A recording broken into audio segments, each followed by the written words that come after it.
The following is a special presentation of TNN Motorsports.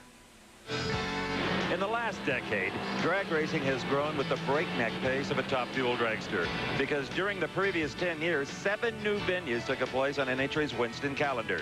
These facilities cover the countryside, from the super track in Houston suburbs to Seattle's cozy nest in the shadow of Mount Rainier, to Richmond's pastoral home in the historic Virginia countryside. Topeka's towering presence rises amidst the fields of the heartland, while Sears Point's domain is the rugged wine country of California's Napa Valley. You know, 2 tracks have emerged along the mighty Mississippi. Memphis in the land of the blues, while further north near St. Louis is 1997's edition, the appropriately named Gateway International Raceway. This weekend marks the arrival of an 8th new track to the NHRA fold, Route 66 Raceway, which over the last 10 months has sprouted up in the Chicago suburb of Joliet.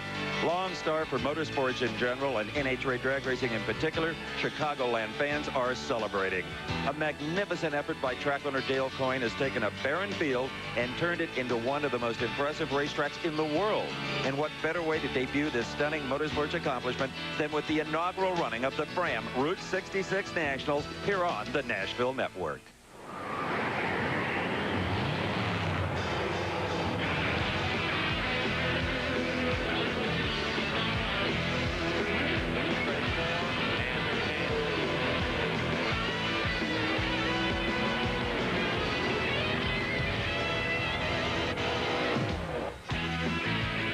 It's hard to describe unless you're actually here. And, of course, then if you were here, I wouldn't actually be describing it to you. But this Route 66 Raceway is just simply, in a word, unbelievable. And it's the host for the Fram Nationals, the Fram Route 66 Nationals here in Joliet, Illinois. We're just outside of Chicago. This is a great racetrack, and the race in funny car this year has been great, too. For more on that, here's Steve Evans.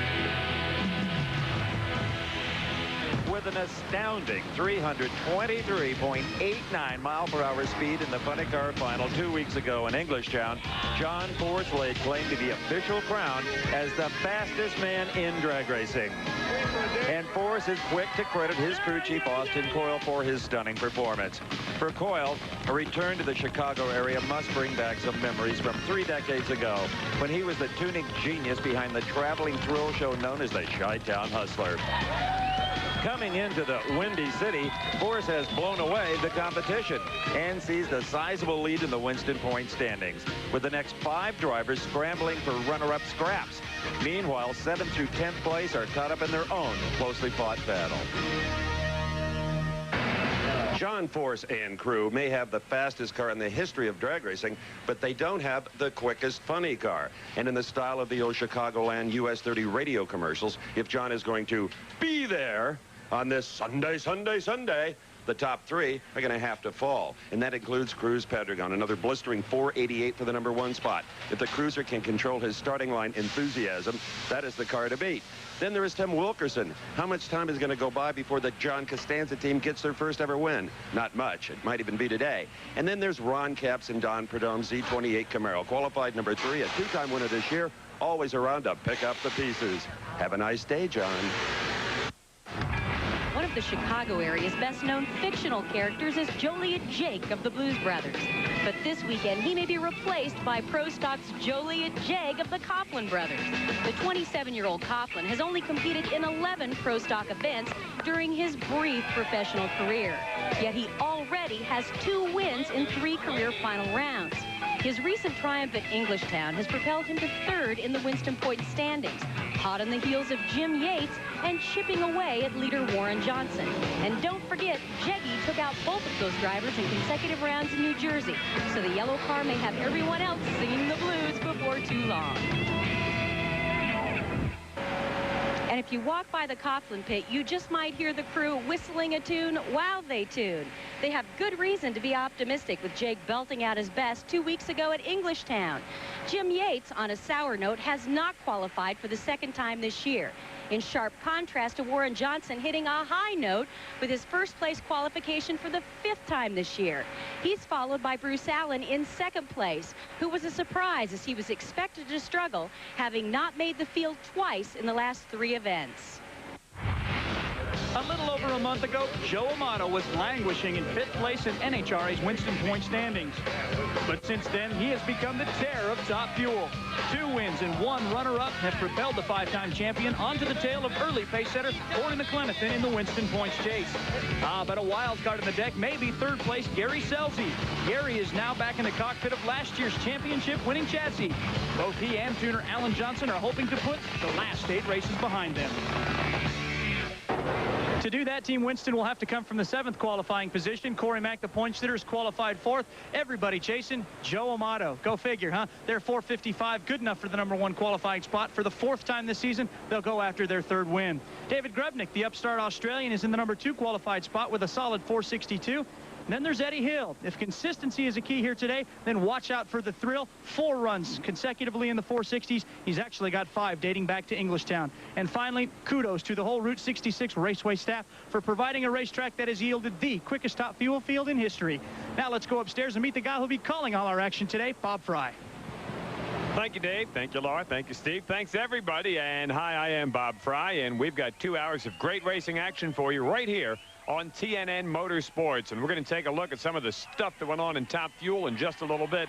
But I'll tell you, there is a lot of stuff up for grabs here this weekend, and most of that stuff is cash, and a lot of it. We're talking almost $1,500,000 large, including over $600,000 cash. A lot of contingencies on the NHRA Winston Tour. All adds up to a lot of money up for grabs here at the inaugural Fram Route 66 Nationals. And the folks here at this racetrack have just enjoyed a couple of great days of racing and weather. Let's take a look at how they qualified in Top Fuel. You know that it's Joe at #1. Dave Grubnick could be the surprise of the weekend, while Top Speed was turned in by Kenny Bernstein. It's an interesting group, including Doug Koledev, Schumacher, Romine, and Sarver. 4 guys in the bottom half of the field, all looking to win their first ever race. So the pairings will include Joe against Kristen Powell. Kenny would love to win one. That's a round, not a race, and Corey hopes to pad his lead. On the flip side, it's the Montana Express against Ms. Anderson. Scelzi needs to start winning if he wants to close the gap. And keep your eye on Eddie Hill. It's his best showing in quite some time in a very quick field. Laura Bird's got a preview of one of the guys we're going to see in Top Fuel. Tony Schumacher is in his hometown of Chicago on a mission from God to beat Corey Mack in the first round. He's been side by side with Corey before. In 1996, a week after he got his license, Corey beat him in the final round. And again last year at Denver, Corey beat him in the final round again. But this year, he's got extra support from the Blues Brothers car and the hometown fans who claim not only will they watch him win, but they're here to serve and protect him. The Blues Brothers are back on the side of this race car, as well as Randy Anderson's in the funny car category. Corey McLenithan, the #5 qualifier, against Tony Schumacher. This was back in round 1.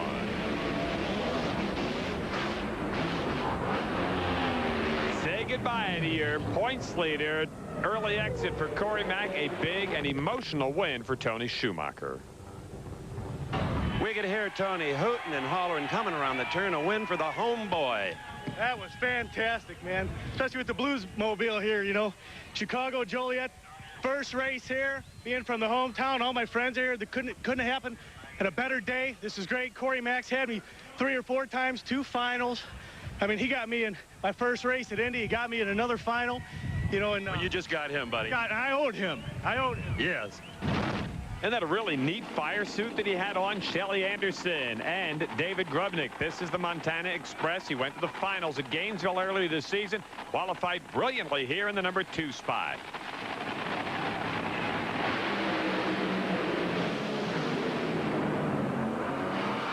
Shelly Anderson gets the win. It's a resurgent Shelly Anderson, 4.78 seconds as she gets the win and advances into the 2nd round. So the #2 qualifier and the points leader both gone in round 1. On board with the Parts America Texaco Haviland car with that perky Shelly Anderson at the wheel. A little surprised that Grubnick gave you that lane. His crew chief switched at the last minute and gave us a left, and I kind of think the right lane's been loose all weekend. You know, everybody's going towards the center line. I was happy with his choice. Lane choice. That's something that Bruce Sarver did not get in the opening round. His crew chief, Bobby Brand, who's been picking lanes for a long while, especially here in the Chicago area, did it with the Snake back in the 70s. They got Eddie Hill in round 1. say they got Eddie Hill in round one. That's exactly what I mean. A stunning first-round upset. Bruce Sarver goes into round number 2.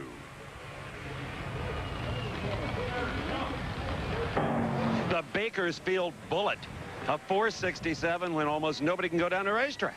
Man, I can't believe it. We've been struggling since Gainesville. We lost our famous 315 Supercharger, and we've been struggling ever since. But the guys, we were down last night. And I didn't feel good this morning, but man, do I feel good now. Thanks, everybody. Well, you're welcome. And in addition to those runs, Gary Scelzi advanced, and we're going to take a look in that next round. It'll be Shelly Anderson advancing against Gary Scelzi. We also saw some wins in that first round by Paul Romine, and it was a very interesting matchups that we saw in that first round of competition. We got David Reeves standing by with the aforementioned Paul Romine. Bob, as you can see from our camera 6 angle, the 4th of July came just a little bit early. First Dixon, then Romine. It all started when Romine lost a cylinder, which loaded the next one in line, and before you know it, you're kicking rods, spewing out oil, and that's what leads to the big fire. So as you can imagine, it's a pretty tense situation over here in Romine's pit. Not just because they've got to get another motor in this car, but more so because this is their last motor. We know that Paul Romine can run with the big dogs. He went to the finals with KB back at the Winston Invite, but he's still searching for his first NHRA win. It's going to come today. He's going to have to ride this bullet all the way. One of the winners in the opening round was Shelly Anderson. And folks, if you watch our TNN telecast here regularly, you know that I normally sport some kind of a tie that has something to do with the racetrack or the geographic area we're in. This one is really special. This tie was designed by Shelly Anderson.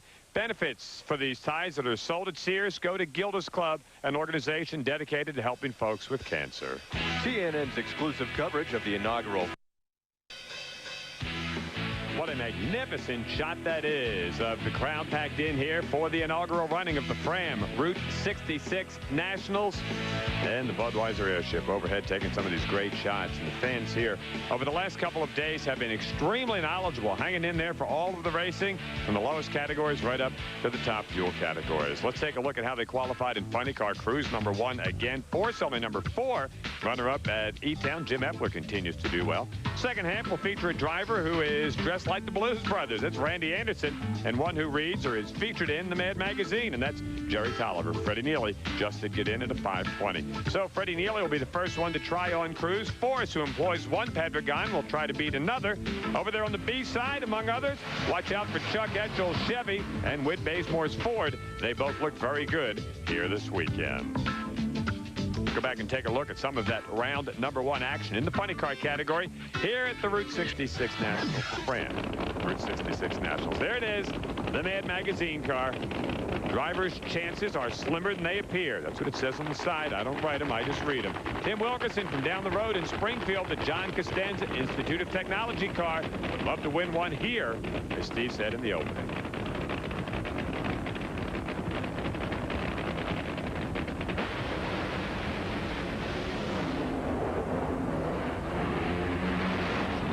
Says what? Me worry? I put a 1/10 of a second or almost a 1/10 on him out of the starting line. My 5:36 beat his 5:29. The madman himself gets his first ever Nitro funny car win light. Tolliver, you won it on a hole shot, you dog. Hey, let me tell you, Steve, I've been wanting to talk to you for so long. That's fantastic. That's what a great feeling. I mean, a great track like this, these Chicago people have been great fans. You know, hey, what can I say except I am so happy to be here. I'm so happy the Mad got behind us, and Warner Brothers and DC Comics, all my friends at Prolong. I mean, we're doing a fantastic job. My guys deserve this. Thanks. You're welcome. He looks like Alfred E. Newman. Of course, that's my own opinion. Let's go to Laura Bird in the pit area with an interesting story about the Cruiser. Cruz Pedregon should be sitting on top of the point standings with qualifying first place in 7 of 10 races. But he's third and he's only won twice. So Dave Hutchins has been brought on as a driving coach. Dave, obviously power is not the problem. What are you focusing on with Cruz? We're just focusing on the basics, trying to get Cruz to slow his head down and get focused. The main thing here is just to get him focused and get discipline in your head. So it's about reaction time. Definitely about reaction time. Dave Hutchins been involved with the sport for about 30 years. Used to be involved with that Wayne County Speed Shop folk in the heyday of the Dodge boys. He couldn't even help Cruz Pedregon in the opening round. Watch this. The Interstate Batteries machine smoking the tires and lifting the front end. That's not supposed to happen. Well, Cruz Pedregon, these cars weren't meant to fly.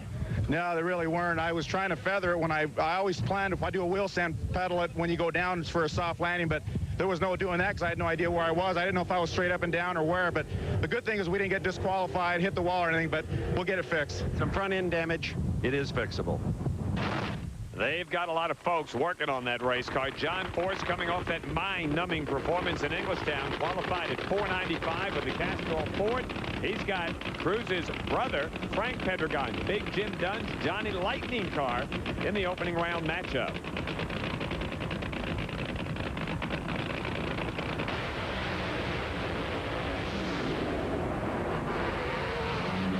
Like a hammer job, but looks can be deceiving. John was out there, smoked the tires, and he is out of here. Just too much steam, John?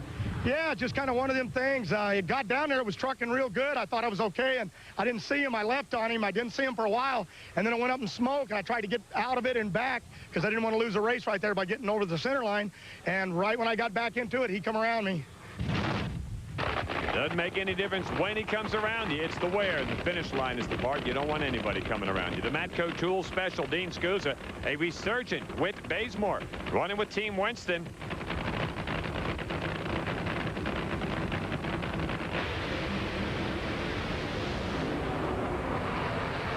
When I say resurgent, Bazemore throws a 5 flat up on the scoreboard in the opening round. This is the time of the year he got hot in 1997. Take a look at the ladder in the next round. If Cruz gets it fixed, he'll get Dale Worsham, Frankie Pedregon against the Easy Care car of Jimmy Epler. And it's going to be the Mad Magazine car against the Chevy of Chuck Etchel's. Caps goes against Whit Bazemore. Good Ford Chevy matchup. So let's go in the pit area for an update with Laura Bird. Frank Pedregon, the newest by experience but oldest by age member of the Pedregon family of racers, is slaying giants. Frank, you beat your brother Cruz at Dallas when you were qualified 16th, and you just beat John Force when you're qualified 13th. What's your secret? Really no secret at all. We just get pumped up. Jim Dunn gets pumped up. And racing any of those guys gets me really pumped up, especially John. Now I want to race Tony next. Not easily intimidated? None whatsoever. Bring on those bad boys. It doesn't make any difference, Frank. You'll pick them up and knock them down. Don't forget, Saturday, you'll see for the first time on TNN, the Pep Boys Indy Racing League.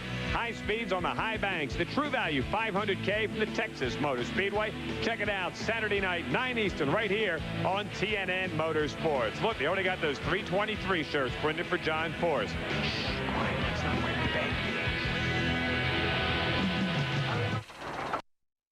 Little did you know that may not really come as much of a surprise. Warren Johnson hot at inaugural races. Heck, he still hasn't lost at Richmond. That's been 4 years now. Loved it at Dallas and whooped them all at Madison, Illinois, where we're going to be headed for the 98 race in just a couple of weeks. Maybe some of these folks will join us. A beautiful, bright, balmy day here at the Fram Route 66 Nationals. Here on TNN Motorsports, here's the way they qualified. Pro Stock WJ for the 92nd time is number 1. The number 2, 3, and 4 guys have to be pleased with their performance. Kurt Johnson rounds out the top half of the field. And then you'll notice as you look at 9 through 16, Jim Yates, Mike Edwards, not there. They could not run quicker than John Nobile's bump of 7:03. WJ and KJ on the same side of the ladder. That could be interesting. On the flip side, we got a lot of hungry drivers like Allen and Schmidt. And, well, everyone on that side's hungry. They all want to win. Let's take a look at what went on in round number 1 of Pro Stock earlier today. Tom Martino out of Six Flags and out of New Jersey, going off against Jay Coughlin, one of the guys that's thinking Winston Championship here in 98.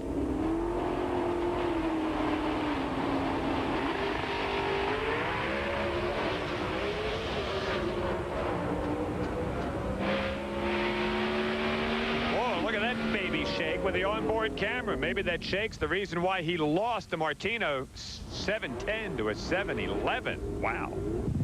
Jackie, identical reaction times. What happened with this car? It was really favored to win that. Yeah, I tell you what, we had it prepared pretty strong. I had the misfortune, you know, we shift these things off of a shift light, and unfortunately, something went out there and it didn't work after we left the starting line, and I ran a little too far in third gear, unfortunately, and that's all it took, you know. One little light bulb. Adding insult to injury, of course, the fact that Yates failed to qualify. Jeggy could have moved up. Maybe he can get one of those light bulbs from the Jegs mail order catalog. On board with the Darrell Alderman Dodge Boy. Here's the Summit racing machine, and equal time. I'll bet you they got those bulbs too at Summit.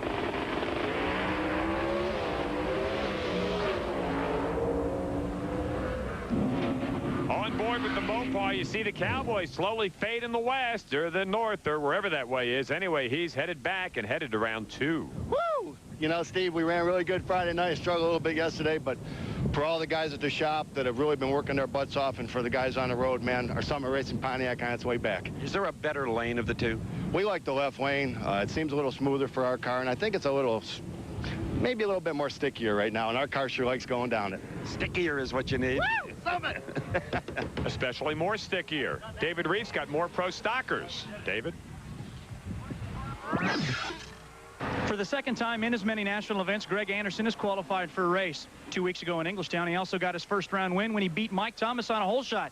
Well, today with Jim Yates, DNQ, Jerry Bickle is coming over to help Troy Humphries as he gets set to race Mike Thomas again in round number 1. What will it be for Greg Anderson? Double your fun or done in round 1? Let's find out right now. The Pennzoil machine, Mike Thomas. They're building engines for several of the teams in this program, in addition to his own and Mark Osborne's. And I'll tell you what, this Pennzoil car has been running well of late.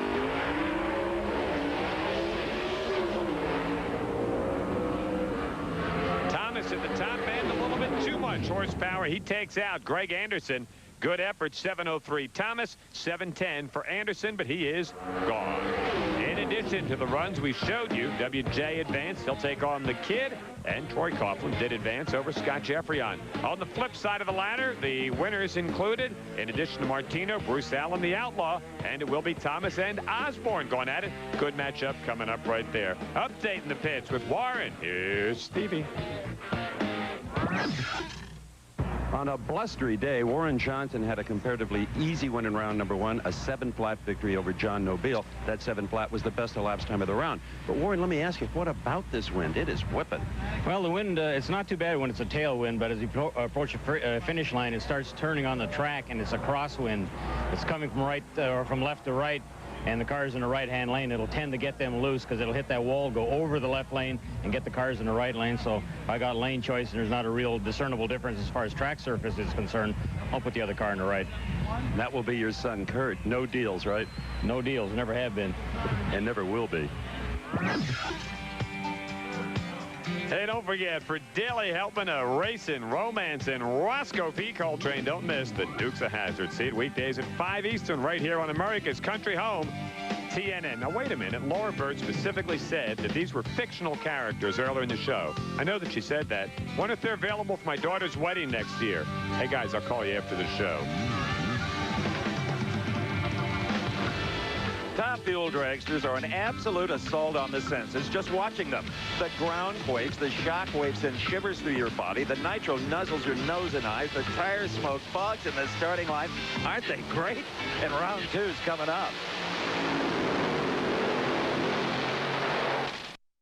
Back to TNN's coverage of the Fram Route 66 Nationals, and the fans here, the crowd, well, they're going wild. And they went wild when they watched Top Fuel round number 2 a little bit earlier on in the day.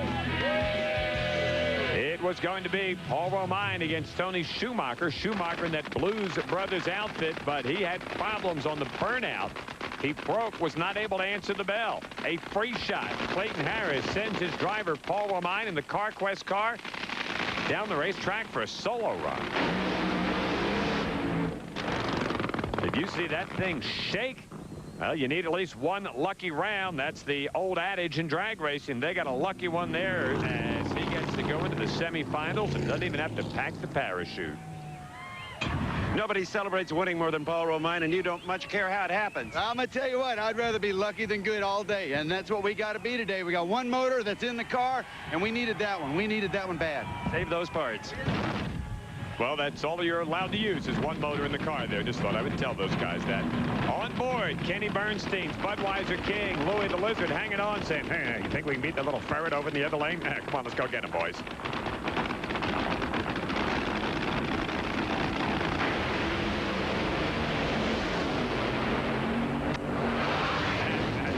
side of the road. 471, Kenny Bernstein, the king, his first round wins since Gainesville. That was some kind of race between two old golfing buddies and good friends, a 71 to 74. Great race, and like you said, good friends. Besides, I hate to race him. He hates to race me because we both hate the blues. Was it spinning the tires? All the way. Yeah, it's going to be that way the rest of the day. It's not going to change. Hats off to Lee and the boys. Made a lot of great adjustments there for it to run 71. Great race. Fans, you got a great racetrack in about a year. It's going to be wonderful. Here comes Shelly Anderson against Gary Scelzi and Team Winston. If Shelly wins, the folks from Parts America, another $500 to Gilda's Club for those ties and all that great stuff to help the folks stricken with cancer. You don't want to root for or against anybody, but there'll be a lot of money for Gilda's folks if Shelly can win.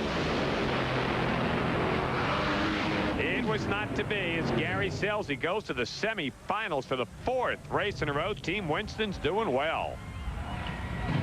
You look at the rest of the numbers in this round, that 68 looks good. You know, Steve, the driver's a little weak, but my crew chief's doing a great job. Alan, I love him to death. And, you know, it's a crapshoot out here. It's awful hot, and Team Winston's going to the semis, and I got him crossed. Get your confidence back, will you? Oh, it's coming. It's coming. Another guy that's been doing very well and gaining confidence this weekend is standing by right now with Dave. So what do you do if you've had troubles with tire shake early in the season or are having problems keeping your car going straight down the straight line? Well, if you're Bob Vandergriff, the answer is pretty simple. You just go get yourself some new pipe. This new Murph McKinney chassis features new locations for both the driver cockpit as well as the motor to try to get some better performance numbers. It's obviously worked. They were the number 6 qualified car here with a 464. In round number 1, they kept up that string of 460s with a 468. Now, as they get set for round number 2, they face Bruce Sarver, another 468 car who incidentally has lane choice by a few thousandths. We will find out if indeed lane choice is a factor. Bob Brand and Bruce Sarver, Bob Vandergriff and Rick Castle. The combinations here squaring off in round 2.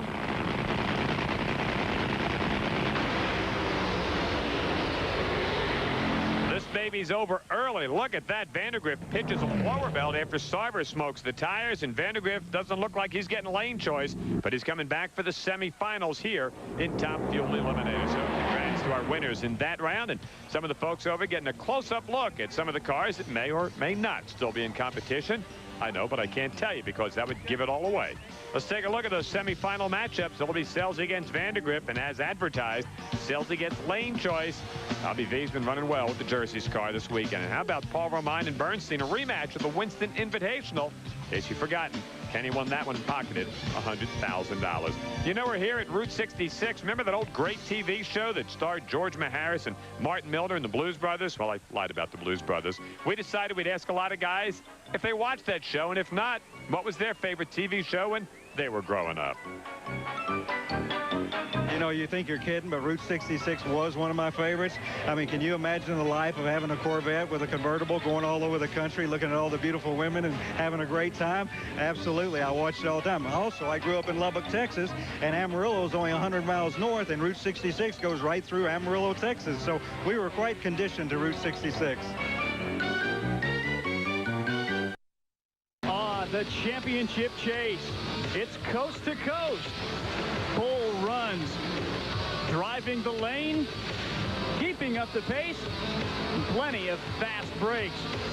No, we're not talking about the NBA here. We're talking NHRA. Funny car. Although, in the interest of fair reporting, there is a lot of NBA talk going on around the Chicago area this weekend, especially today. Welcome back on TNN Motorsports, the inaugural running of the Fram Route 66 Nationals.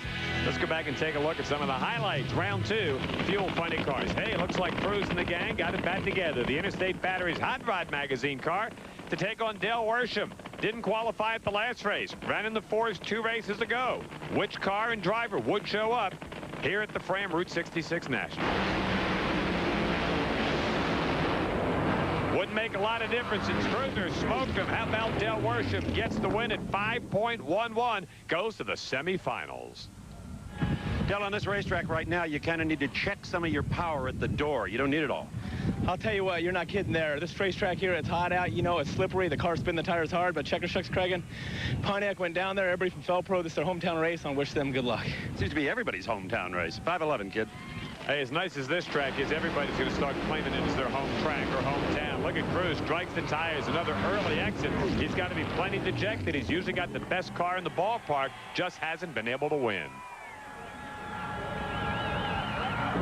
Cruzy, you hate it when you can't take advantage of a situation, the one you had today. Yeah, we had the cards laid out for us there, but I'll tell you, our guys did a heck of a job getting this thing back together after that wheel stand. And I just got to say to Interstate and everybody, Hot Rod Magazine, for sticking with us. This is what drag racing's all about. It's up and down, and I felt good in the car. Felt comfortable. I have my coach out here this weekend, and you know, it's one of those deals. We'll get him next time. That situation that Steve talked about, of course, John Force going out in round one. He's done it twice this year already. First time in 4 years that's happened for us. Cruz, you got to capitalize on those runs. Here's the Mad Magazine car against Chuck Edgels. Two guys in lifestyle about 180 degrees apart.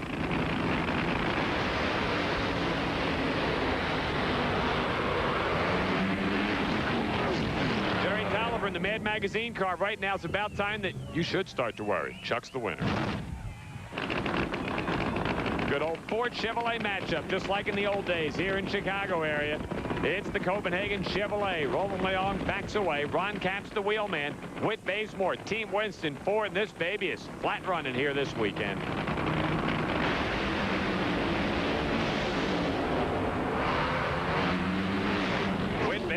In these conditions, a marvelous performance. The Ford car goes to the semis with a stunning 502.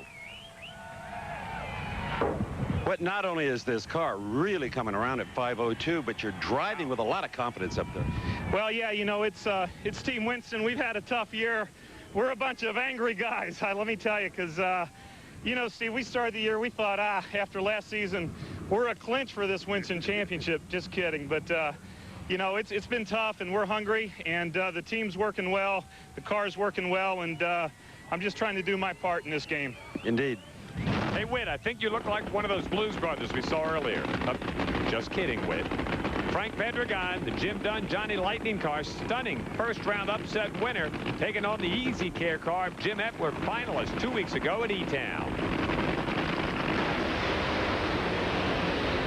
Big head start? I think not. Red light start for Frank Pendragon. He is out of here. Jim Epler got a couple of breaks like that en route to the finals in E-Town. Hey, maybe he's going to do it again here today at the Fram Route 66 Nationals. We're going to take a look at how they'll match up going into the semifinals. How about Jim Epler and Dale Worsham? If you had them in the office pool, you're jumping up and down right about now. Worsham gets lane choice, and Chuck Edgels against Whit Bazemore. That'll be a great Ford Chevrolet match. Let's go down to Whit's, Fitz, and Laura. Whit Bazemore lost in the first round 5 of the first 9 races of the season, and the 98 car was a big disappointment for the team. So 2 weeks ago at Englishtown, they went to the 97 car, and the results were immediate. They advanced to the semifinals both then and this weekend. 2 old friends have been helping you out, Whit. Well, that's true. Roy Hill has helped me on my reaction times. And obviously the car, we're old buddies. We won 4 races last year. I like this Al Swindle-built Mustang. We're ready to go. Should be an interesting semifinal coming up. Hey, don't forget AC Delco, Clint Black, and TNN are giving away. That's right, giving away a beautiful Chevy truck. A vintage 1972 Cheyenne pickup worth $25,000, autographed by Clint Black. For your chance to win, send your name, address, and phone number to the address on your screen or enter online at www.country.com. Thursday, June 18th, one lucky viewer gets the keys to the AC Delco Chevy truck, autographed by Clint Black. They'll give it away on Prime Time Country. There are folks everywhere here at the Fram Route 66 Nationals. They're going to look at more racing when we come back. Drag strip in Chicago is long awaited, so we asked a few fans to tell us what they think. This is incredible. I can't believe it. I mean, I've never seen anything like this, so glad we're here. It's fantastic. I'm from Toledo, Ohio. I'll be back. They need this track. This is going to be awesome. All year long, we have racing right here. I can't wait. Are you excited about drag racing being in Chicago? Yeah. I came up here for tumbling a few weeks ago, so it's just up here again, and it's fun. I think it's fabulous. It's about time the Chicagoland area got racetrack that they can use out here. We really needed it. Absolutely beautiful. I've been to Pomona. I was at Pomona last fall, and other than the scenery, the mountains, I mean, this place is just beautiful. Hey, this is wonderful. It's great. It's the best one so far.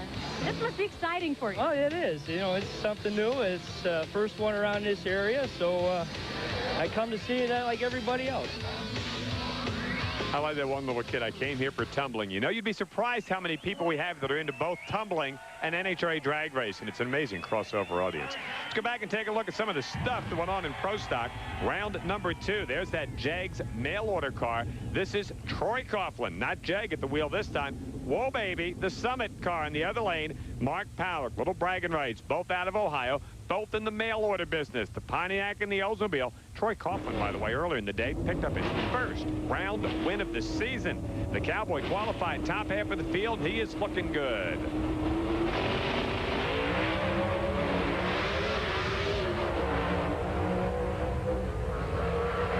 Good matchup, good finish. At the top end, it's going to be Troy Coughlin, 7:04. Just did handle the Cowboys, 05.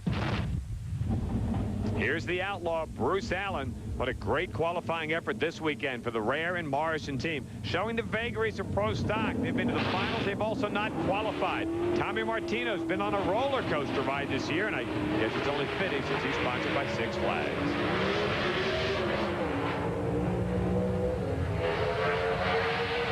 Another great run. That's what makes NHRA Winston drag racing so great. Margin of victory just a couple of hundredths of a second. Well, the Outlaw robs the theme park with a 7:05. Well, it's pretty good for this time of day. I'm glad to get the old Outlaw Pontiac in the next round. That was a good race. This is a nice facility, isn't it? Man, the fans, I can't tell you, they come to the back of the trailer just polite, want autographs. This is as nice a place as I've been. It's interesting when the drivers talk about how nice the racetrack is. Now let's go to the pits for Dave Reeve. Thank you. Our next race in Pro Stock's a pretty good one, and not just because it's Mike Thomas versus Mark Osborne. There's a whole lot more at stake here. It's bragging rights to the finish line. Understand what I'm saying? Well, now you will. Remember, Finish Line Racing Engines, that's the motor program Mike Thomas started 2 years ago. Incidentally, underneath the hood of Mark Osborne's car is the exact same motor. They've raced twice before this year. Each have picked up a win. That makes this third time the rubber match. Great place to come and shoot it out, all tied up at 1 apiece, kind of like the Bulls and the Pacers. Well, except for that 1 apiece thing. Mark Osborne ran in the O's earlier in the day. Dick Sherman owns the race car. This is as strong a car as there is out there right now. Mike Thomas has done everything but win one of these things this year. He'd love to put the Pennzoil car in the championship round here today.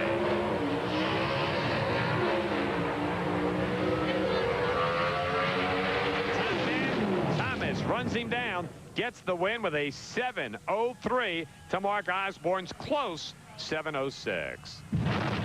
Well, if you go back through the annals of history, Warren Johnson has raced his son Kurt 30 different times.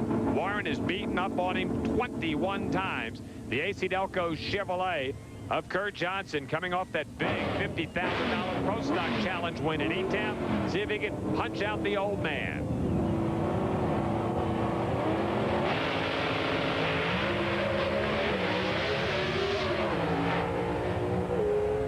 Would be a valiant effort for the Chevrolet, but he comes up short. If you're keeping score at home, it's Warren 22, Kurt 9. Warren's going on, Kurt's not. Well, you left on him and never saw him. Leaving on him is tough because he's the best pressure lever out here. Tommy's good, but Kurt will drill him every time. Track a little slick, moving around. It's definitely getting hotter out there, a little slick. It's not coming apart, it's just hotter. Yeah. Warren Johnson loves the challenge of adapting to the racetrack. Let's take a look at those semis. Warren Johnson and Troy Coughlin. WJ gets lane choice. He's been the dominant car power-wise throughout the course of the weekend. And it'll be Mike Thomas against the Outlaw, Bruce Allen. And lane choice goes to the Pennzoil car. Of course, the Outlaw products also sponsored by Pennzoil. Talk about those TV shows. We talked about Warren Johnson. Let's combine both of them. What do you think Warren Johnson's favorite TV show was, if any? Actually, we didn't have a TV until about 1959 or 60, so I really didn't pay that much attention to TV. Do you watch any of it now? No, I work for a living. Welcome back, everybody, to TNN Motorsports, exclusive coverage of the inaugural running of the Fram Route 66 Nationals. Dale Coyne drove those Indy cars back from 1984 to 1991, and it's very interesting to find out that a guy that used to race Indy cars now running a drag strip. And this is Dale Coyne with me here in the tower, and I'm going to give you a couple of minutes to get away from all the madness and mayhem that's going on out there. Welcome. Thank you very much. It's good to be here. Are you glad to get away from some of the duties for a few moments? No, I've enjoyed it. I kind of thrive on it a little bit, and it's been a lot of hard work, but a lot of hard work this weekend, but it's worth it today. Dale, tell us about some of the response that you've gotten from the people here. We've heard drivers during the course of this on winning interviews, and all they want to talk about is this track. We knew it was going to be a great facility. You know, we try to take the same care that people put into a modern-day Winston Cup track and do it here for all the people of NHRA, the people of AMA, and World of Outlaws, and just the response from the fans. Friday night I went up and walked through the stands and sat in different spots to see if there were any bad seats and talked to the people, and it's just unbelievable, the response. I mean, the concourse area we treated as nice, cool. We did it with concrete instead of asphalt. Picnic tables, there's places for people to go. It's just, there's not a bad seat in the house. The creature comforts here are simply unbelievable. I love that pavilion area underneath there where you have the concession stands. Yeah, you know, we go to a lot of, with the IndyCar team, we go and we see a lot of awful launch facilities around the country, around the world. And we just wanted to do that here. You know, it was magnificent. The opening ceremonies earlier today. I mean, we had everything from the Budweiser Clydesdales to these planes flying over. How'd you guys orchestrate all that? We went for it. You know, we've seen a lot of nice, you know, facilities and a lot of things that are done, and we wanted to do that here. I mean, the people of Chicago have long wanted a motorsports facility, and we think we've given them a great one. These are the only 2 minutes all weekend long. This guy hasn't been on the move, but we want to thank Dale Coyne and everybody here with the staff for this marvelous job they've done. Folks, put it on the calendar for next year. If you don't get a chance to be here for some of their other events this season, come on back for the Fram Route 66 Nationals in 1999. Don't forget that coming up on Saturday on TNN Motorsports, you'll see for the first time the NASCAR Winston West Series. They duel it out on the 2-mile road course at Heartland Park, Topeka. Check out the Luke Oil 250 Saturday at 1 p.m. Eastern right here on TNN Motorsports. Nothing goes together with Route 66 like trucks, and we got some of the best. The Pro Stock truck activity from qualifying through final rounds, all coming up right here next on TNN Motorsports from the inaugural Fram Route 66 Nationals.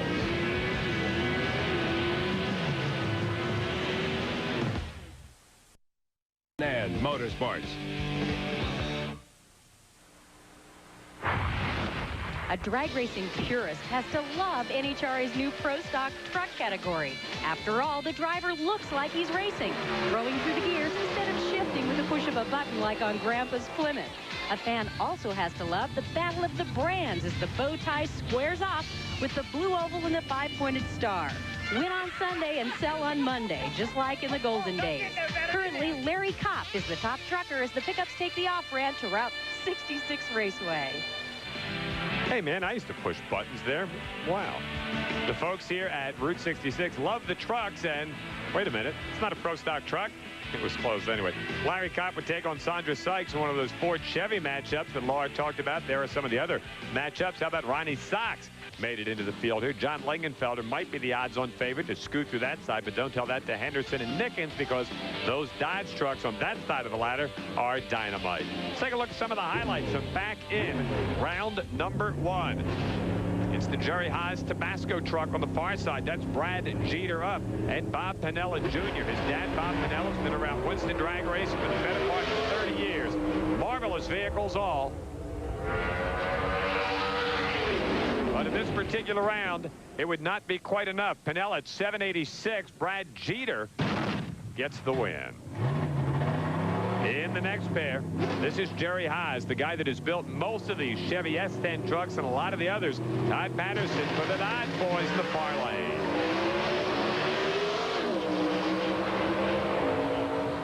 The Dakota trying to steal one. Yep, he won it on the starting line. 788 beat Jerry Haas 7.81. You rolled the dice up there? Not too much. I just went in when I was ready, and I didn't think he quick-treated us or anything. I thought it was a pretty clean start, and I was pretty shocked that he wasn't there. He wasn't there. David Reef has a preview of one of the few guys that have actually won in the truck race series so far this year. you paid attention to Pro Stock truck qualifying, you'll notice there was one driver missing in action during the first 2 rounds. David Nickens, the Mopar truck that won the very first ever Pro Stock truck race back in Houston. Well, there's 2 pretty good reasons for that. First of all, motor. They felt they didn't have a combination that could get down the racetrack. They spent the first 2 rounds trying to get that thing tuned up, so hopefully it would match up with their brand new wing. You see the hollowed out centers? They thought that would enable them to pick up a few extra hundredths on the time slip. Must have worked. Their last qualifying pass got them in solidly at the number 3 spot. In round number 1, they will race Dave McConnell. McConnell in the Chevrolet out of Pennsylvania on the far side. There is Team Mopar, former Winston champion in the sportsman ranks. David Nickens, he can flat out drive a truck.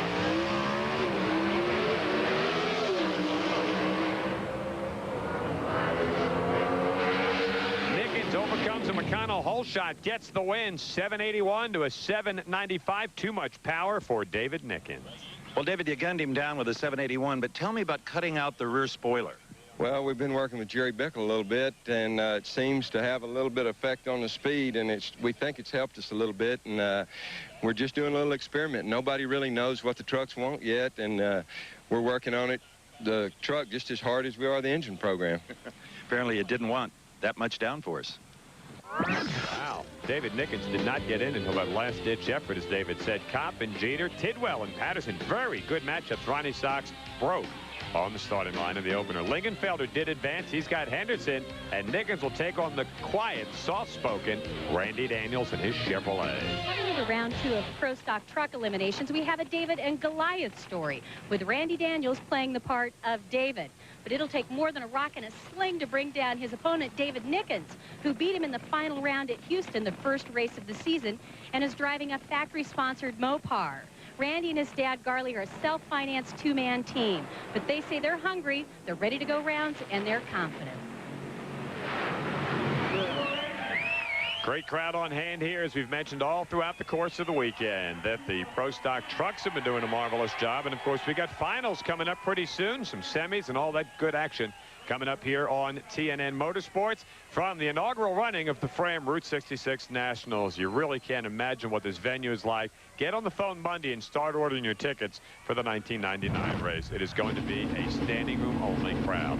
Now Bill Henderson on board with that Dodge truck, and John Lingenfelder, the Summit racing machine. We saw Mark Pollack with the Summit Pontiac and Pro Stock car. Lingenfelder, who makes as much horsepower as just about anybody in this class, wants to go to the semis.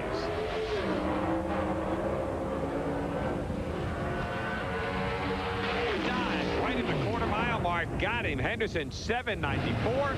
Beats an 801. Little onboard stuff with the Dodge. You're feeling good about this now. Absolutely. But I got to give John credit for one big thing, and that is we bent a valve in this motor last race. It's John Lingenfelder's valve in this motor. Terrific. The sportsmanship lives on in Pro Stock trucks. Well, that John Lingenfelder is just such a warm and fuzzy kind of guy, isn't he? Here's the Charlie Balcom Racing Team machine. Scott Tidwell up, and Todd Patterson, one of the Dodge trucks. As they get set to slug it out, winner goes into the semifinals. Tidwell qualified very well here in the number 4 slot with the S10 out of Alabama.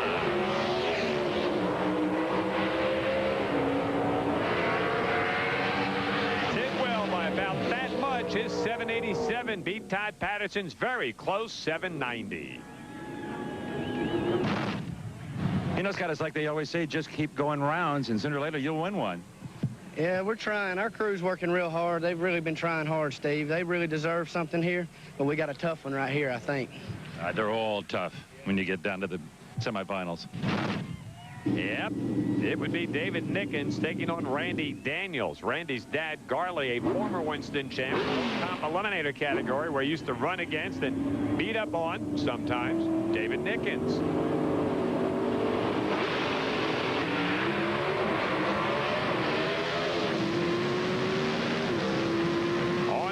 With the Dodge Dakota top end. How about that David Nickens? Let's go in the pit area. Dave Reed's got a preview of another upcoming match. It's been a hot weekend so far. If your name is Brad Jeter, that's because Brad is in Jerry Haas's Tabasco sponsored truck this weekend, and they've been pulling some pretty good numbers. The 9th qualified truck took out Bob Pinella Jr. in round number 1 thanks to a hole shot. But now he's got the unenviable task of facing Larry Kopp, the two-time champion, who's also the points leader and national record holder. But Brad's not intimidated. He says if he can stay hot, he just might cut into Kopp's points lead. A tall order. Larry Kopp has been the dominant truck on tour. That's his wife, Sue. She backs away. The G-Force machine, engine out of Bill Jenkins' shop. The Grump who dominated the early years of Pro Stock car. His engine doing the same here in the early years of Pro Stock car.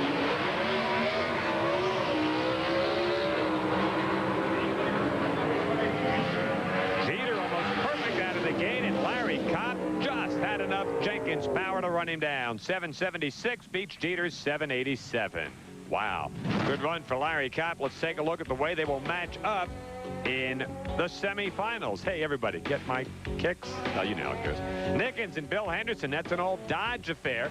And on the other side, it will be an all Chevrolet affair. As the kid, Scott Tidwell, takes on Larry Kopp. We know one thing, that parity is going to work out well. It'll be one Dodge, one Chevy coming up in the finals here, no matter who wins in that next matchup. Chicago loves NHRA and TNN Motorsports, and hey, so do we. TNN.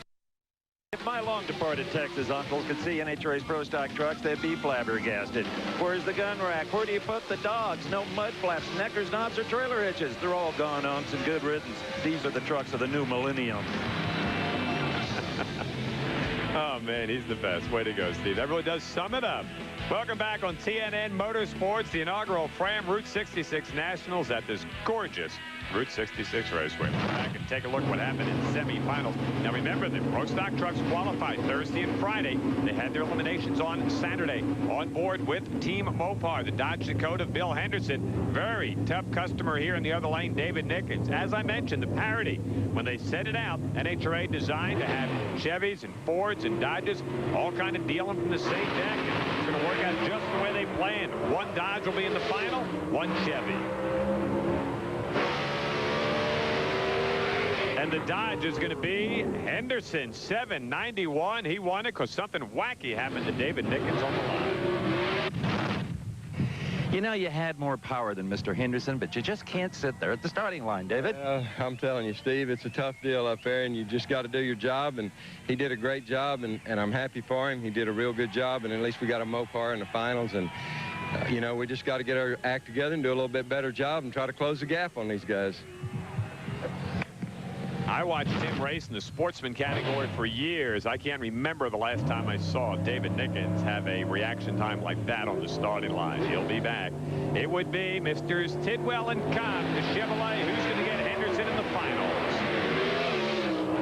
This baby was over early as Larry Kopp gets the win. 779. Tidwell had some problems and will be the G-Force truck trying to make it 3 in a row in the Pro Stock Championship round for the trucks.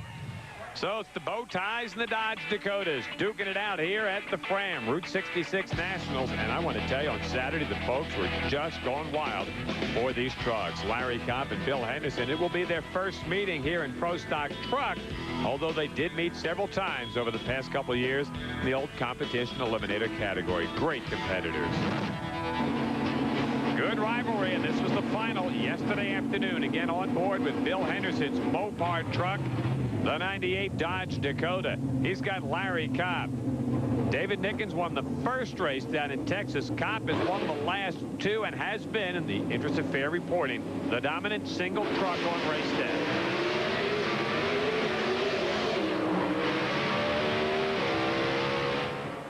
He would be the dominant truck on this race day as well. 777 Kopp. Henderson 788. Larry Kopp just continues to bury him in the Pro Stock truck class. Watch this again on our instant replay in slow-mo. It was Kopp first out of the starting gate by about 1/10 of a second with a Chevy S10. The G-Force accurate binding machine. Underneath that, it's a Bill Jenkins engine. His entire crew chief is his wife, Susan. They're doing a wonderful job.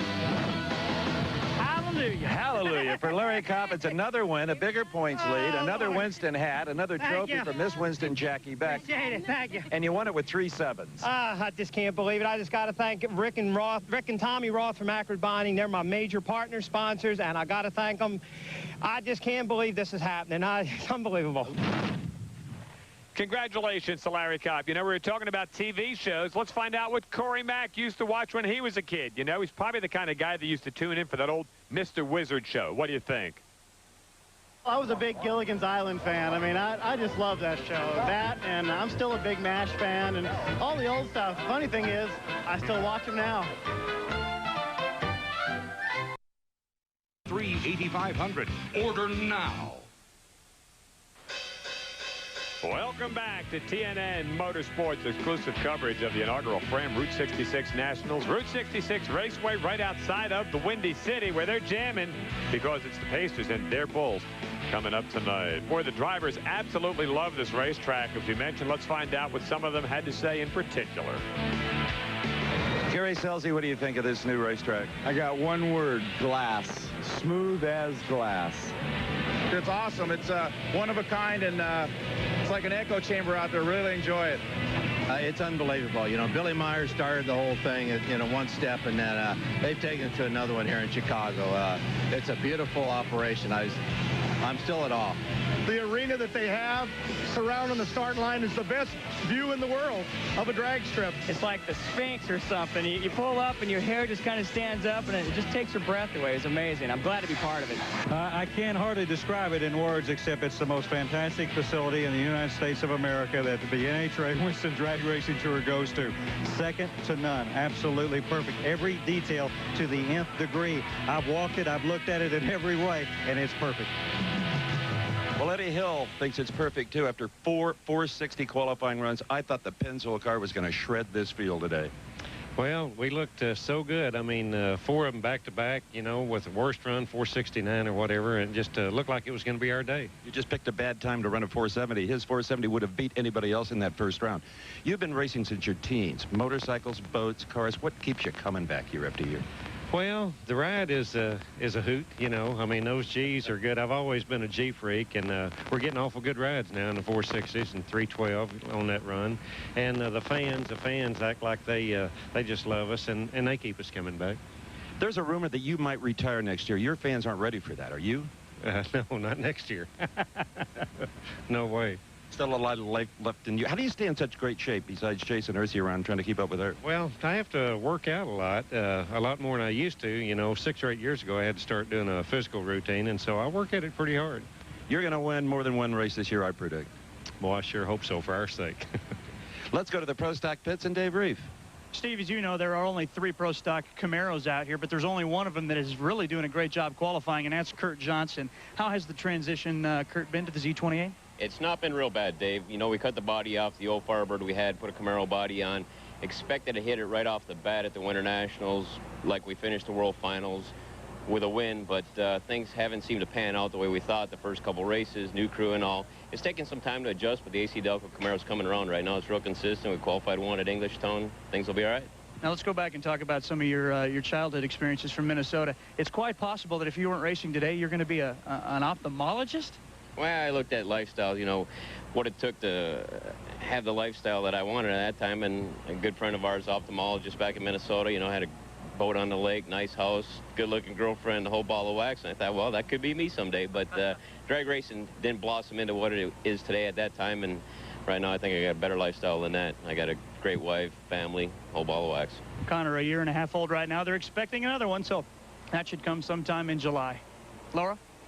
You know, Dave, I'm standing here with one of the most popular drivers at the track, and Jerry Tolliver, you in this Mad Magazine car. The fans love you. They line up a mile deep. How do you feel about all this instant fame? Oh, it's been a lot of fun. We've enjoyed a lot of success there with the Mad car. It's obviously very popular with the fans, and we like that. The whole idea behind this was to get the fans involved in something a little more than the corporate image stuff, and we got them with a little fun with the jokes and stuff on the cars, so it's worked real well. I know you're involved with other things outside this, too. You're involved in some children's charities? Well, we went to the, we did a match race at Firebird this year, and we went over to visit the Phoenix Children's Hospital, and I'll tell you, that was really gratifying. Those kids really come out there with the big ears and big eyes, and just really had a good time. We really enjoyed that. We're going to make that a habit. We're going to try to visit as many children's hospitals as we can across the country and visit with the kids. It's, it really, it makes you feel good. I know you have a tennis shoe finish, too. You went to 6 stores and couldn't find a white pair, huh? I knew you were going to go there. I thought we weren't going there. There you go, Bob. Don't send him shopping for shoes. You know, it's interesting that Jerry does a lot of that charity work, as do a lot of the races on the NHRA Winston Tour. And we applaud Jerry and his entire team for all their help, too, and things of that nature. This is a magnificent facility. You really do have to plan to make this part of your stop on the NHRA Winston Drag Racing Tour. The aerial shot from up above and the Budweiser blimp. We're going to come back and take a look at semifinals. We'll start with Pro Stock right here on TNN Motorsport. Maybe more than any other class, Pro Stock cars require complete driver finesse. Even on great tracks, it can be icy going. Fail to correct or overcorrect and you bite the wall. Unlike some horses, this is one ride you don't give it its head or you'll be on yours. Right here on TNN Motorsports from the inaugural running of the Fram Route 66 Nationals. Let's take a look at Pro Stock semifinals a little bit earlier today. You're going to get a chance to see the Pennzoil machine of Mike Thomas. That's the Outlaw car, Bruce Allen. Outlaw, the line of fuel additives. Part of that Pennzoil stable. They almost can't lose in this one.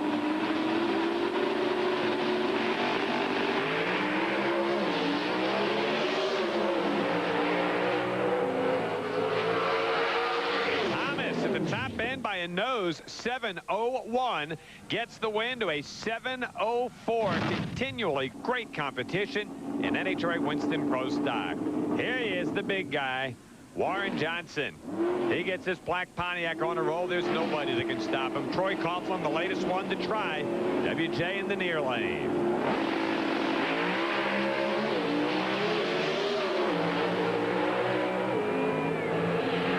Gives him a run, but the Good Range Service Plus car, the winner at 7 flat, 197.80. Let's go to Steve Evans. I have to tell you, Warren Johnson is so anxious to race. He's already in the staging lane. You are no strangers to finals. Mike Thomas has been in only 2. This is second. Big advantage for you. Well, I don't know that. We're at a new racetrack. There's really not much difference between the lanes. If there's a lane choice, it's more of a psychological thing than anything else. And Mike's been around a long time. He's had a lot of rounds, but just hasn't gotten to the final that often. So he's a relatively seasoned racer. Good luck. Have a safe ride. Thank you very much, Steve. Dave Reef is over in the opponent's pit. Actually, I'm in the staging lanes, too. Both these guys are chomping at the bit. Incidentally, his second final ever going up against Warren Johnson. With 7:03, 7:03, 7:01, you're getting quicker every time out. Yeah, we've got the car really under control. My crew is just doing a great job. I mean, they really deserve a win here. And hopefully he'll get it here today. And incidentally, the last time he raced Warren Johnson was in Englishtown, first round of the Pro Stock Challenge. He took him out. Yeah, it couldn't be any sweeter here. This is a great racetrack. I mean, it's a great event here to come, and not only does my crew deserve it, but my sponsor deserves it. It's been a long time since Pennzoil's been in the winner's circle, and I'd like to bring them there today. Should be a great final, Bob. Indeed. They've met once so far this season in actual race competition. That was in the final down at Houston. Warren Johnson got the better of Mike Thomas right there. WJ ran almost 198 in the semifinals. Man, Thomas will have his hands full. We got more from the Fram Route 66 Nationals coming up on TNN Motorsport.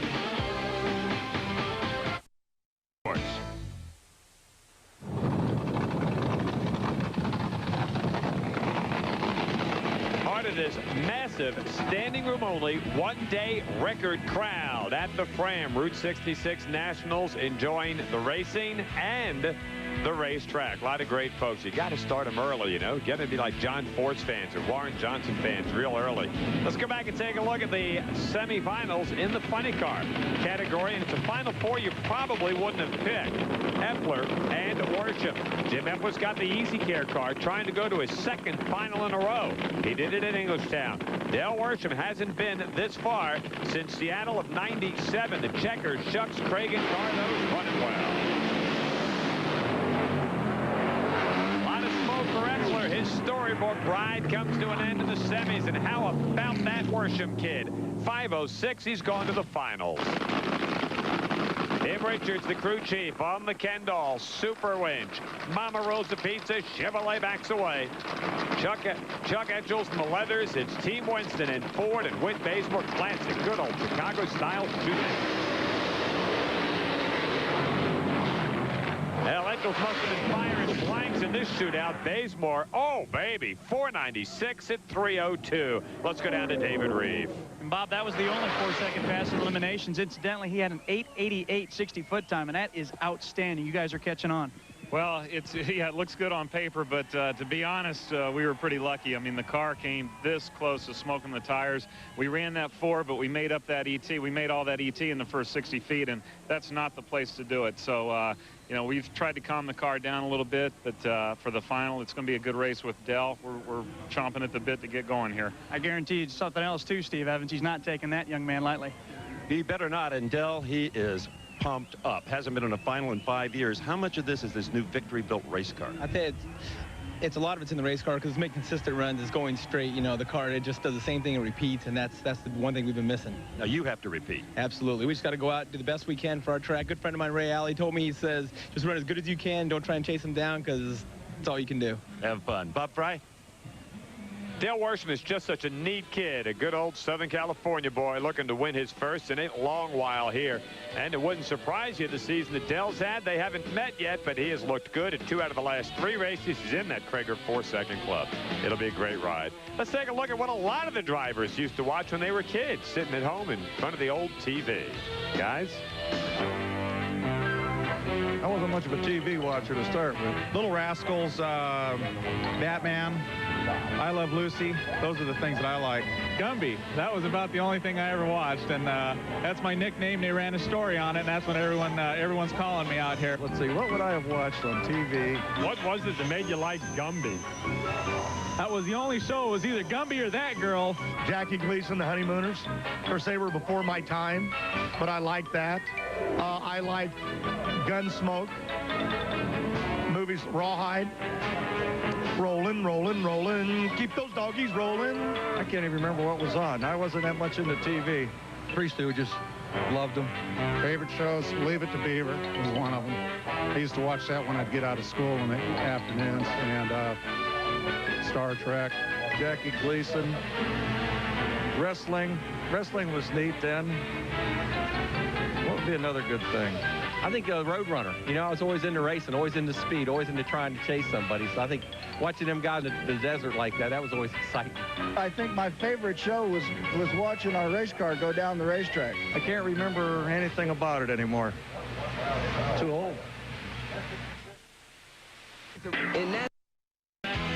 Folks, you better get in the seats. We're getting set for semifinals and Top Fuel, and then all the finals coming up from the inaugural Fram Route 66 Nationals. Let's take a look back earlier in the day, just a little while ago. Top Fuel semis. It's the CarQuest machine. Paul Romine, whose biggest win to date, probably that win down at Norwalk just a week ago. Of course, he went against Bernstein in the finals, wins an invite, and then he fouled out. Unbelievable. Fouls out, and look at that stuff all over our onboard camera. Boy, are those guys going to be upset. But Bernstein, miraculously, the red light. Ooh, look out. Dodging the game. Don't sit too close to the TVs, and don't try this at home.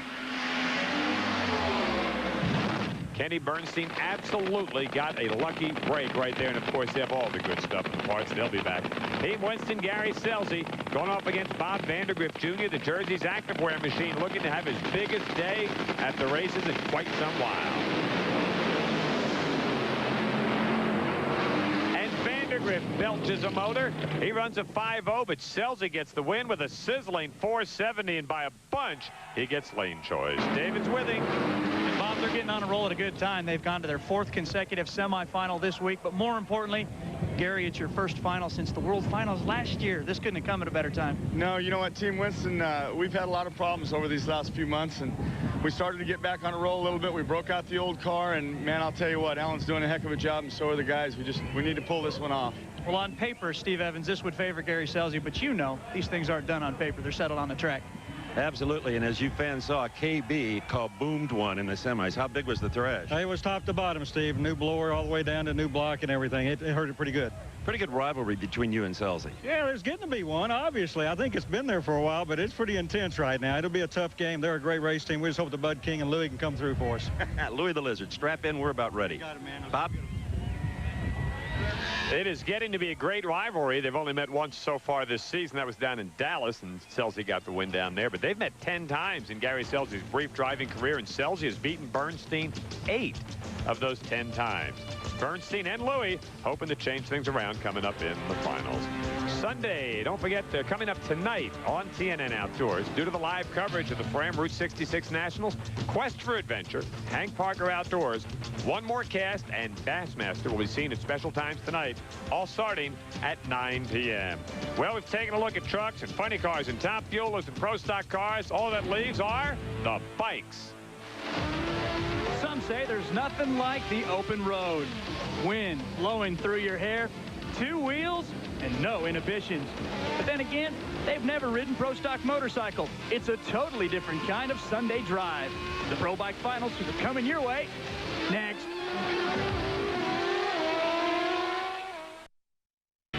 Welcome back, everybody, on TNN Motorsports from the Fram Route 66 Nationals Pro Stock Bikes. It's the finals. It's Matt Hines. It's Angel Sealing. Hines has gone as quick as 7:29 on the Eagle One Suzuki. He beat Stephanie Reeves, Antron Brown, and Greg Underdahl, who had another good outing.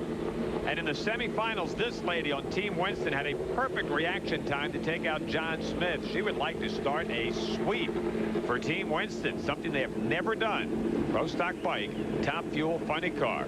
All she's got to do is beat Matt Hines.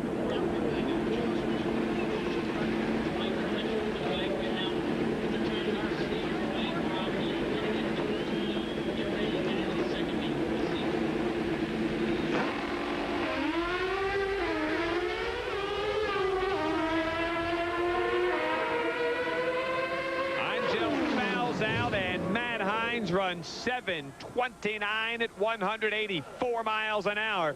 Coming back off that stunning disappointment at Englishtown 2 weeks ago, the kid is back on track. Angel, as I mentioned, perfect in the semis. You can't get much better, and she tried to be better than 4:00. She fouled out on the starting line. Let's go down to David Reef with Dad Hines. And Dad's got a big smile on his face. The kid gets the job done. Following that E-Town meltdown, you guys just put it in cruise control today. We put all that behind us, and we just wanted to come out to this race and demonstrate that the breakage at Englishtown cost us the race, but we still have the dominant bike. Honestly, when you guys roll into the finals, how worried are you? I'm so nervous I can't even hardly stand up. I mean, there are so many things that can go wrong on one of these bikes. I mean, just our crew that we got with us now is really good. My youngest son's here, and we're pumped. Nothing went wrong for these guys today, Laura Bird. No, and you know what, Dave? We got Steve LaValle here with Fram congratulating and handing over the trophy to Matt. Matt, does this make up for last time? Well, it definitely helps, you know. I was focused pretty intensely there, and you know, Angel's a tough customer, and we had a long delay there, and hey, I was able to stay focused and do my own job. Nice run, 7:29. Oh man, that was an awesome run. I mean, it feels great. I mean, that thing was just screaming through the finish line. Your daddy says congratulations from the start. Matt Hines just about running away and hiding with this thing. Angel and Team Winston giving him a shot. Smith, Myers, and the very strong Greg Underdahl in the top 5 there. Matt Hines might be about the most positive sure lock here in Chicago. Well, other than Michael Jordan's Bulls, of course. We have got the Pro Stock Car Finals. They'll be down there on that starting line area, and it's going to be Mike Thomas and the Pennzoil machine against Warren Johnson, the Goodwrench Service Plus machine from GM. Warren running out of the number 1 qualifying spot, Thomas number 3, and here they come.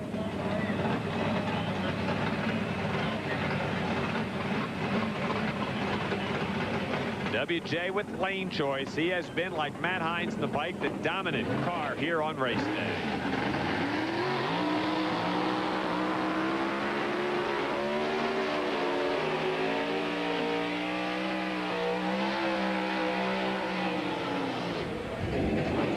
Mike Thomas's finish line motors may well have as much horsepower as WJ's, but it takes more than just sheer power in today's pro stock. So much of it is chassis tuning, the shocks, the weight distribution, even the tires. And there I give the edge to Warren Johnson. Unless Warren is brain dead on the starting line, I think he'll probably take this. I absolutely agree, Steve Evans. If you take a look at Warren Johnson's track record at new tracks over the last 4 years, he is undefeated. Virginia Motorsports Park, he's won 4 straight. St. Louis last year, I think things point in his favor. He has lane choice, and that is the definitive side to be on. Guys, it doesn't make any difference where they are racing. Warren Johnson just seems to win. This is his 107th final round. For Mike Thomas, he's only 105 behind.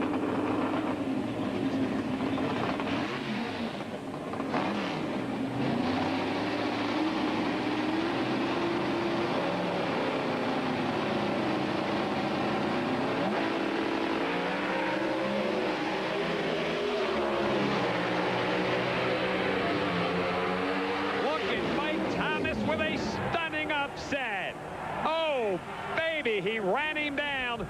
Warren Johnson was first out of the gate, and Mike Thomas punched him out with a 702. 196 miles an hour. WJ slows to a 707, only 194 miles an hour. His worst numbers of the weekend could not have come at a worse time.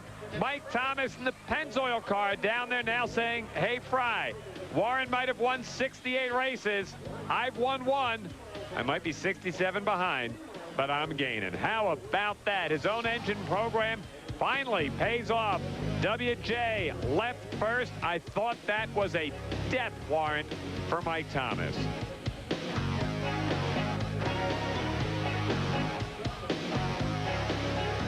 By that much, the Pennzoil car picks up the win, and the crowd, as they say, goes wild.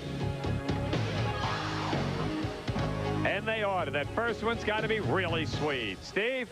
Well, it was bedlam for a moment down here as well, Mike Thomas. There is nothing like your first one. Thanks, Steve. I tell you, we've been trying for this for 5 or 6 years, and it's just so nice to be here. When Warren left on you a little bit, we thought, it's over. It wasn't. Well, you know, it was marginal all the way down the track. I think both lanes got a little slick. We had a tough time. We got up on the tire and toward the center line, but we just hung in there and kept going and paid off. Steve, give him his first ever national event trophy.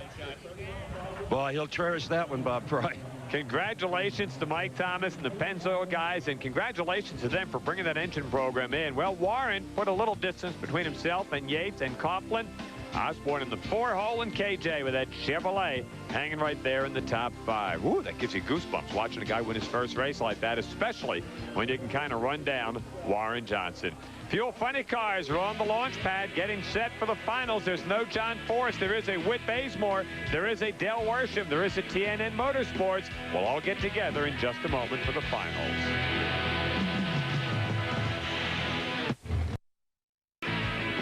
Welcome back, everybody, to the inaugural running of the Fram Route 66 Nationals on TNN Motorsports. We got the fuel cars sitting down there on the launch pad. What a stunning upset in Pro Stock. And we got an opportunity for the guys from Checkers, Shucks, and Cragen to do likewise here in the Fuel Funny category as young Del Worsham, the 1991 NHRA Rookie of the Year, trying to win his first race since that banner 91 season. He'll take on Team Winston, Whit Bazemore, and the Ford, who a year ago this weekend won his first ever national event.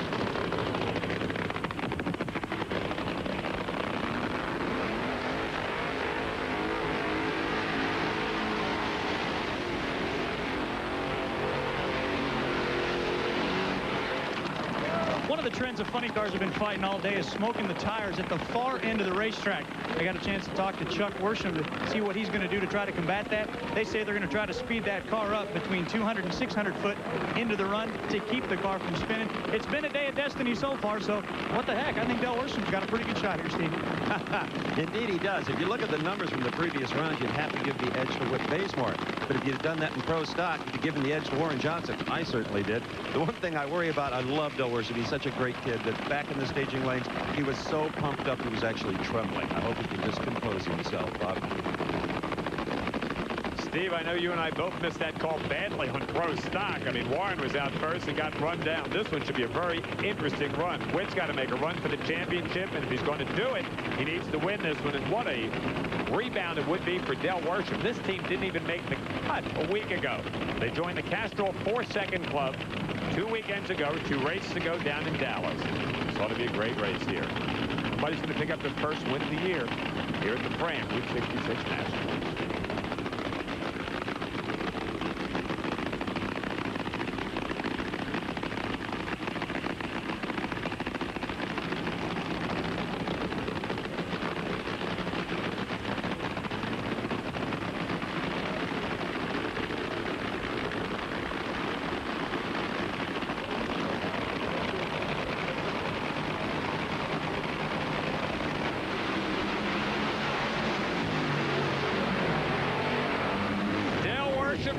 in smoke, and Whit Bazemore gets the win with a 5 flat, 297 miles an hour. If you're scoring at home, Worsham 768, 113 miles an hour. Let's give credit where credit's due. John Force went out early. Cruz had problems. This car, Team Winston, was the dominant car on race day. Out of the gate, a slight edge for Worsham.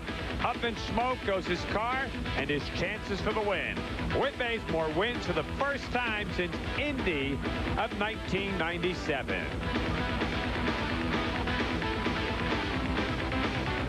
Congratulations to Rob Flynn and all the guys from Team Winston back on the starting line. It has been a long uphill battle here at the start of the 98 season. Let's go down to the far end of the racetrack and Steve Evans. Whit Bazemore is just now gliding off the end of the racetrack. With any luck, he'll pop up through the hatch. Here he comes right now. We'll get the helmet off and we'll have a word with a man who has really rebounded here. And it took a car from last year. Whit, over on this side, if you would, friend. Whit. I'll tell you, he is going to be excited. One thing with Whit Bazemore you have to do. When he takes his helmet off, you got to get his earplugs out or he screams at you. So as soon as he does get that off, and we hope it's soon, I'll tell you, the guys, Rob Flynn, his crew, have done just a sensational job. They did not get down this year when things were not going as they wanted to after winning 4 races in 1997. I tell you, Whit's having a hard time because he's so excited. Okay, take the earplugs out first. Don't scream at me. Whit, great job. 5 flat. 5 flat. You know, I tell you what, that's the team doing that. It's awesome. It's awesome for Rob Flynn, Team Winston. You know, Angel did a good job today. It's we got one more. My teammate Gary Selzy. I'm sorry, Gary. I'm just excited, and it's great, man. It's great. It is great, Bob. Well, congratulations. What's his name, for the win there with Team Winston. John Force went out early, but hey, nobody could really take advantage. Chucky went a couple of rounds. Cruz didn't. Caps didn't. Tim Wilkerson didn't win one here in Illinois, his home state, but that John Costanza car is going to be there throughout the season. Well, congrats to Whit Bazemore and Team Winston. It's going to be the Budweiser King, Kenny Bernstein and Louie, riding along, looking for their second win on the season. They're going to get a chance to duke it out with the other Team Winston car, looking to double up when we come back on TNN Motorsports.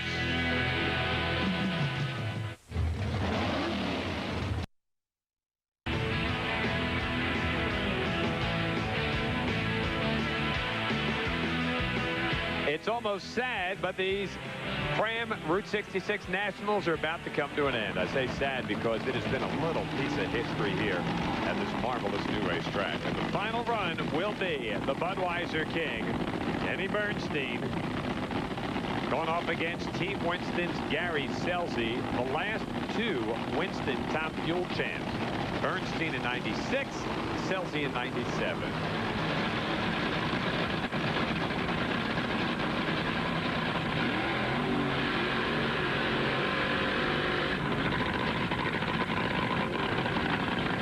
These aren't 2 drivers you're apt to see having dinner together or socializing. It's not that they don't like each other. They just come from different worlds and they have nothing in common. There were some bad words between them after a burn down on the starting line in Dallas 2 races ago. They say that that's behind them. They're just up there to race like it was any other competitor. I like Selzy's chances just because he didn't have the major mechanical problems in the semis. Selzy is coming up. I did talk to Alan Johnson and Lee Beard, the crew chiefs for both of these cars. Both crew chiefs are saying they're just going to race the racetrack. He is getting off the starting line, the first 100 foot, 200 foot, just like we saw with Del Worsham. If Kenny Bernstein expects to win here today, he's got to get the job done. It would be his 50th win, so a lot on the line for Team Red.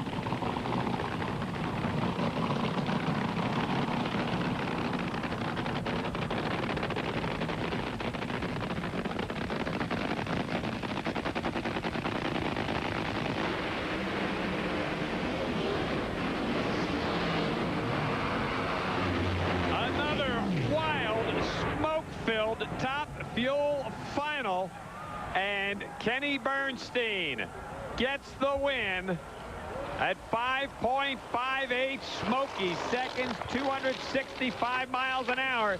He gave Louie the ride of his life, and Bernstein, who came into this race with 5 consecutive first-round losses, had not won a round since winning Gainesville on the National Event Tour, wins it like this.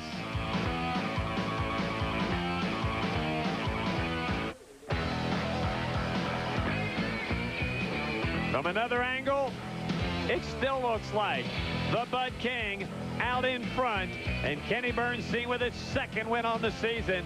It wasn't dominating Bud King performance, nor were the numbers there for Alan Johnson in the finals, as he's jumping up and down out there on the starting line area. Kenny Bernstein was way out the top end of the racetrack, and Steve Evans is down there with the King.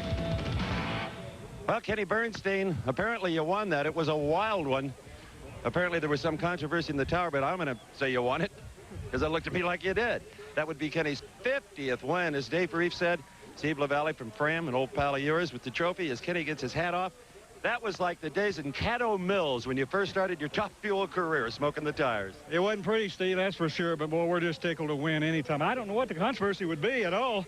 I can't imagine, because obviously, yeah, well, they get confused up there sometimes, I guess, but we're just tickled. Budweiser, Prolong, Mac Tools, all of them.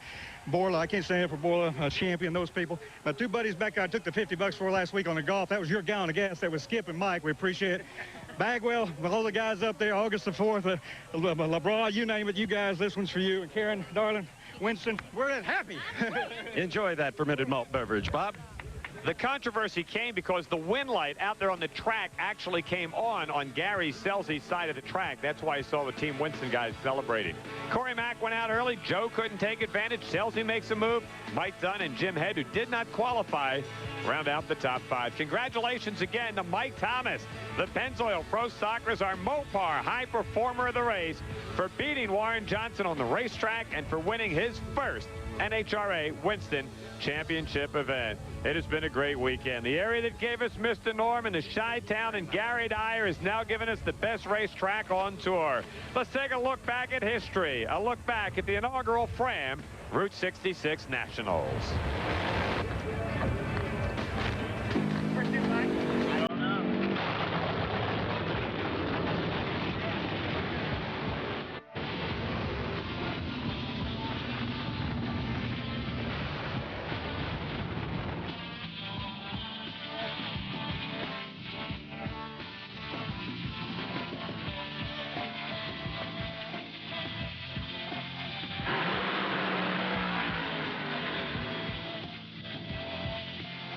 ExperienceCountry.com, your personal source for all things country, from race cars to country stars. Connect to Country.com. Thanks for being with us on TNN Motorsports.